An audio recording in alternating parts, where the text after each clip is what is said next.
Today, I'm going to be chatting about the dark side of buying a home in estate agency. So this is going to be looking at conditional selling after the latest BBC Panorama documentary, Undercover Estate Agent. Now, this is something I've actually experienced myself, and I'll touch on that a little bit more later on. So as we know, buying and selling can be one of the most stressful, and it's probably one of the biggest financial moments of your life, especially if you're doing it for the first time. So imagine how it's going to feel if you're dealing with an estate agent and you find out they're actually not working for your best interests, but instead they're trying to chase some extra commission. And that's exactly what Panorama looked at. They went undercover in a couple of estate agencies in England, and this is what they uncovered. So let's talk about it. First of all, what is conditional selling? So conditional selling happens when a buyer or a seller are pressured into using the estate agent's in-house services, whether that be their mortgage advisor, conveyancer, or anything else. Then that would be put in as a condition of selling that property with them, or potentially being able to buy that property from them.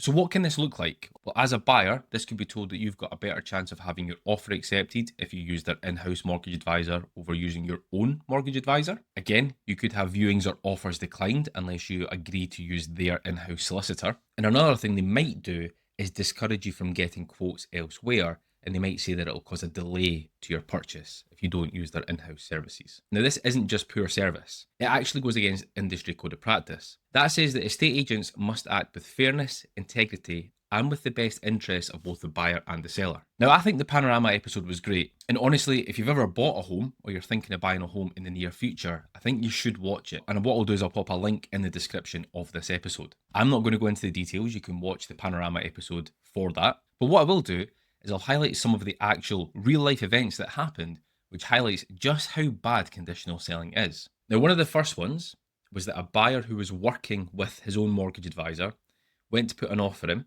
and was told that his offer would only be accepted if they used the in-house mortgage advisor. When the buyer pushed back and said, no, I've got my own mortgage advisor, I don't need your help, thanks very much, the estate agent actually threatened to open up bidding on that property again. So basically take the purchase off of that client. What's unique about this one is they actually put that in writing. That's something they'll never do. They'll very, very rarely put it in writing. They'll only ever verbally confirm this sort of stuff to you. But that is showing just how normalised some of this practice has become. In another example, a seller actually wasn't told about other potential viewings or interest from other buyers because those buyers did not want to use or weren't using the in-house mortgage service for that estate agent. Instead, the estate agent only followed up with what they saw as more profitable clients, which they called hot buyers, because those people were using in-house services, which were going to make the estate agent more money. One of the potential buyers was actually a cash buyer, which could have resulted in a quicker sale and potentially more money for the seller, but they weren't followed up with, again, because they weren't a hot buyer. In another instance,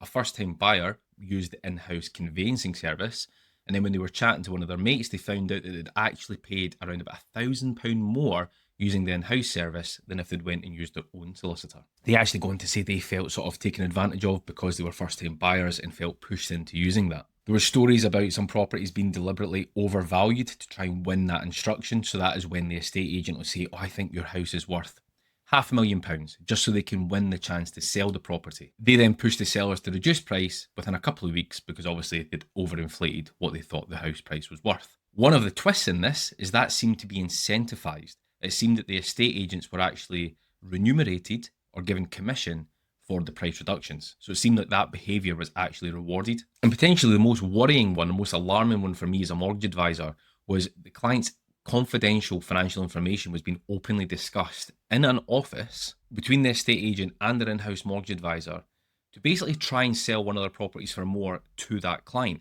So that buyer was using the in-house mortgage advisor thinking they were going to act in their best interests, but they're actually going behind their back to communicate with the estate agent to try and sell one of their properties for more to that person because they knew that that person could afford more. That one raises concerns not just about ethics, also about obviously data protection. And as for me, well, my experience wasn't quite as full on as that one. I was actually trying to buy a new build property, and it does happen with new build properties. I actually think it happens more with new build properties in Scotland than it does with sort of standard estate agency, and that might be the way that we're set up with solicitor estate agents up here. It's a bit different. But when I was buying that property, that new build, I was told by the seller that I should use their solicitor and their mortgage advisor as it would make everything go smoother and better. Once I told them what I actually do for a living, that paperwork was very quickly removed and disappeared into a drawer somewhere. Again, I've actually had clients experience this as well. More with new builds, like I say, it happens less often when they're buying a property via an estate agency, but I have seen that at least once or twice in Scotland as well. More with the clients that I deal with down south, unfortunately, though. So why does this happen? Well, it's all about cross-selling. These estate agents are going to earn additional commission if you take out their in-house services, whether that's legals or mortgages, insurances. Potentially, like we saw with one of them, they'll get commission if they are actually reducing the price as well. That can sometimes add up to thousands of extra pounds for that estate agent. And you hear that as well in the episode. The staff are actually told to squeeze every single lead for as much referral commission as they can out of it. Now, obviously, I should say, not all estate agents operate like this. For example, in Scotland, I think it's way rarer than it is down south.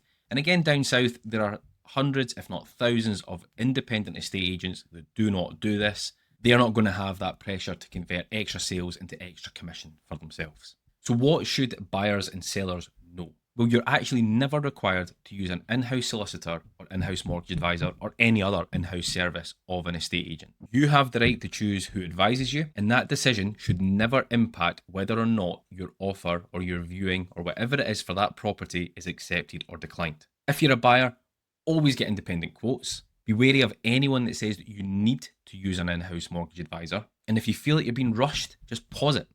Go and get advice elsewhere. And I know it can be stressful because you might love the property and you might feel like you're going to lose out on the property. And that's where they have you. If you're a seller, ask how that agent is going to handle inquiries from people not using the in-house services. Be clear that you want every inquiry to be properly followed up with, not just ones using the in-house service. I mean, that one should be taken for granted. And make sure that your agent is going to focus on getting the best buyer, not necessarily just the highest price just to win that listing. And here's why it matters.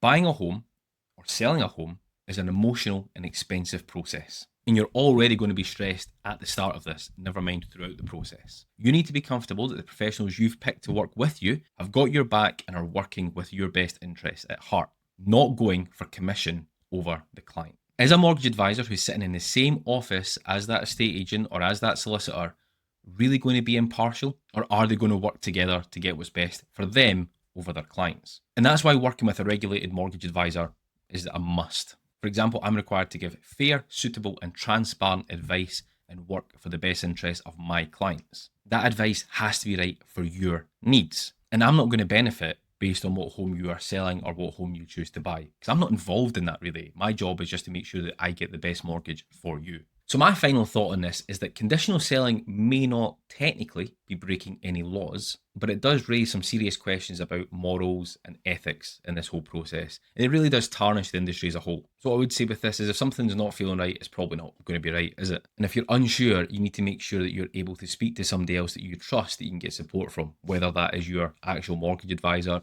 whether that is your actual solicitor, as opposed to just these in-house services within these estate agents. So that's it for today's episode. Bit of a doomy gloomy one, but like I say, definitely go and watch this episode. It's really eye-opening. I mean, you won't believe just how brazen some of them are with this, which I think shows how normalised it is. Going forward, my plan is to be a bit more cheery with these sort of episodes, but I thought this one was really important. So thanks for tuning in.